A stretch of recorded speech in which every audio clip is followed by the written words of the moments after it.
Before the pen touches paper and the truth can't be undone, make sure you're still here. Subscribe to Emo Saga for stories where endings collide with beginnings, and love refuses to stay buried. The courthouse smells like old paper and disinfectant. I notice it the second I step inside, the scent sharp and familiar, like closure I didn't ask for. My heels echo against the marble floor as I walk toward the family law wing. Folder tucked tightly under my arm. Divorce. Finalization. Signatures. That's all this is supposed to be. Then I see her, and the world tilts.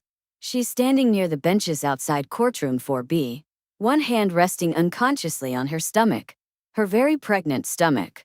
The sight hits me so hard I stop walking. For a moment my brain refuses to make sense of it. Like it's a trick of the light, a stranger who only looks like her. But then she turns slightly and I see her face. Paler. Tired. Still unmistakably her. My ex-wife. And she's carrying a child. My chest tightens. That timeline doesn't work. It can't. We've been separated for months. Papers filed. Assets divided. Silence carefully maintained like a ceasefire neither of us trusted. I take a step forward without realizing it. She looks up. Our eyes meet. And something flickers across her face. Surprise quickly masked by something steadier. Resignation, maybe. Or acceptance. She doesn't smile. She doesn't look away. She just watches me absorb it. You're late, she says softly. I open my mouth. Nothing comes out. My gaze drops again, betraying me. Locking onto the undeniable curve beneath her coat. She's far along. 7 months. 8? My pulse roars in my ears. Is that? I start. She inhales slowly. We're here to sign papers. My hands curl into fists. That doesn't answer the question. Her jaw tightens. It doesn't change why we're here. The bailiff calls our names. She moves past me first. I follow numb. We sit at opposite tables inside the courtroom. The judge hasn't arrived yet. The lawyer flips through documents, oblivious to the earthquake happening 2 feet away. I can't stop looking at her. At the way she lowers herself carefully into the chair. At the way she exhales like the weight isn't just physical. At the life she's carrying. My God. I whisper. Why didn't you tell me? She doesn't look at me. You didn't ask. That's not fair, she cuts in quietly. No. But neither was leaving.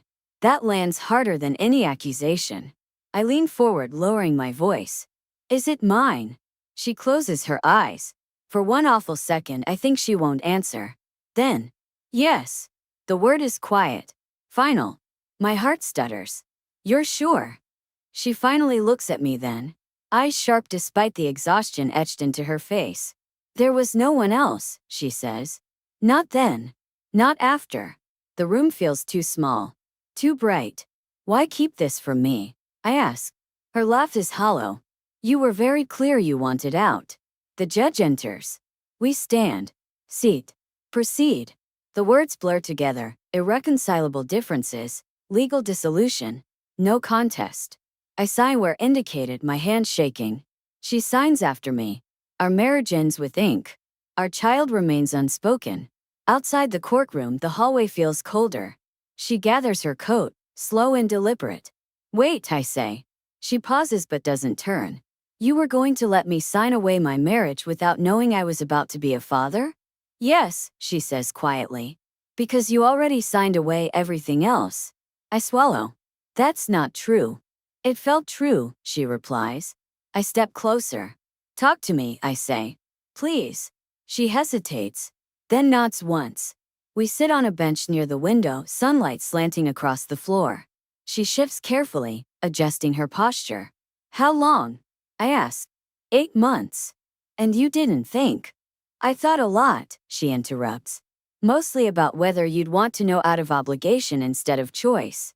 That's not. You left because you felt trapped, she says. I wasn't going to trap you again. The word burns. I never said that. You didn't have to, she replies softly. You packed a bag at 2 in the morning and didn't look back. I run a hand through my hair. I didn't know how to stay, I admit. She studies me. And now? I glance at her stomach again. I don't know how to walk away. Her eyes soften just a fraction. That's the problem, she says. I already learned how. Silence stretches. The baby moves. I see it. My breath catches. Did I start? She nods. All the time. My hand lifts instinctively. Stops halfway.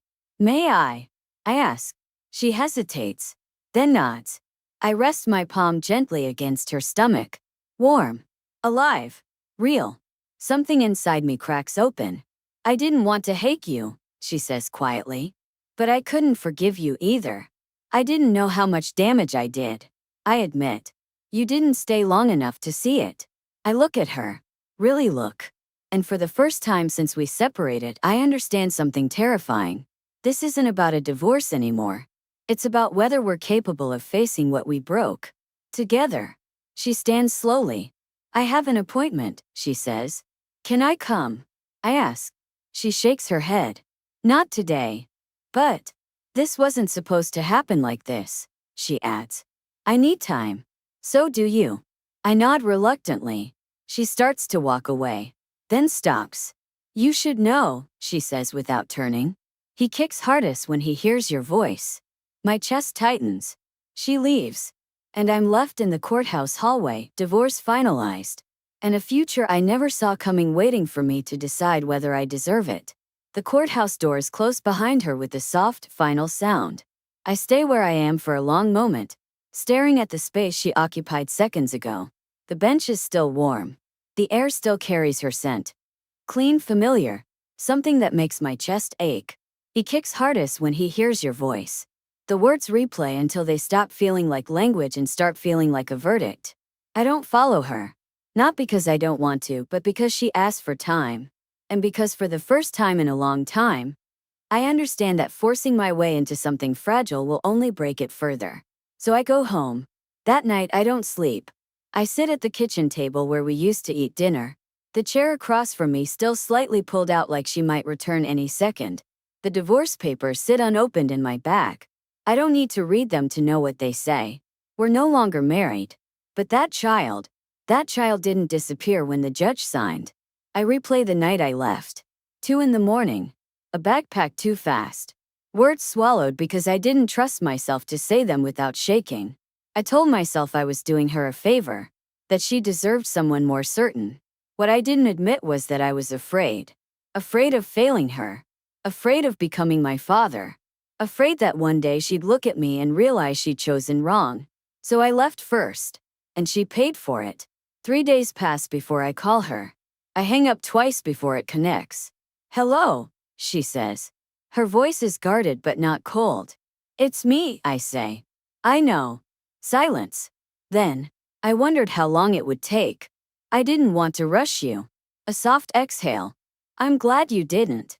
I've been thinking, I say carefully, about what you said, about obligation versus choice. And she asks. I want to choose, I reply. Whatever that looks like. Even if it doesn't include me the way I want. Another pause. I'm not asking you to forgive me, I add. I'm asking for a chance to show up. Properly. Her voice softens just a little. Come by tomorrow. We'll talk. Her apartment is smaller than the house we shared. Brighter. Lived in. Evidence of a life built without me. She opens the door slowly, one hand braced against her lower back. You look tired, I say. So do you. She steps aside. I don't comment on the baby items already arranged neatly along one wall. The crib still folded in its box. The tiny socks stacked carefully. She's been preparing alone. That realization hurts more than I expected. We sit across from each other again, this time at a small kitchen table.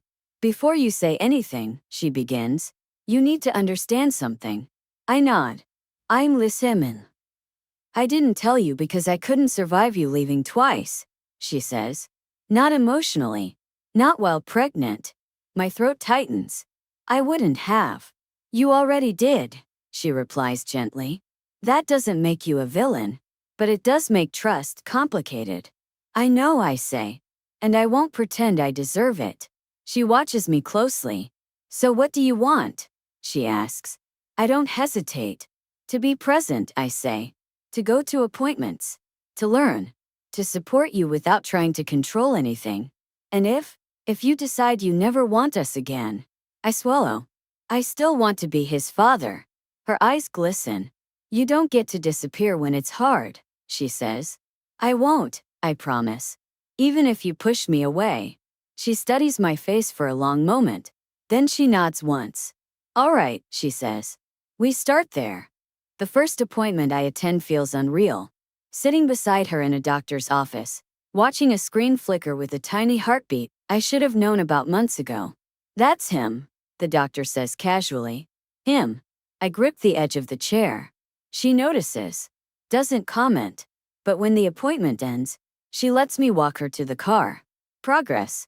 The weeks that follow are careful. Measured. We don't fall back into old patterns. We don't pretend everything is forgiven. But we build something new. I help assemble the crib. She corrects me when I do it wrong. I drive her to appointments. She lets me hear his heartbeat again. Sometimes we talk about the past. Sometimes we don't. But every conversation feels honest. One night after dinner, she stops me at the door. I need to know something, she says. Anything. If I let you back into my life, she continues. Are you staying because of the baby, or because you still see me? The question terrifies me. But I don't lie. Both, I say. And I don't think that cheapens either. She searches my face. Then she nods slowly. That's the first answer you've given that feels real. The baby arrives early, 3 weeks before the due date. She calls me at 2 in the morning. I'm in labor, she says. I'm already grabbing my keys. The delivery room is chaos and light and fear. I stay where she tells me. Hold her hand when she allows it. Speak when she needs grounding. When the baby cries for the first time, my knees nearly give out. She's exhausted, pale, beautiful. They place him in her arms. Then she looks at me. Come here, she says. I step closer. She nods toward him. Meet your son. I take him gently, terrified and overwhelmed. He's real. He's warm. He's ours. Something inside me settles.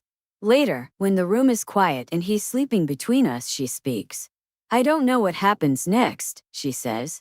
I don't either, I admit. But we'll figure it out, she continues. Slowly. Yes, I say.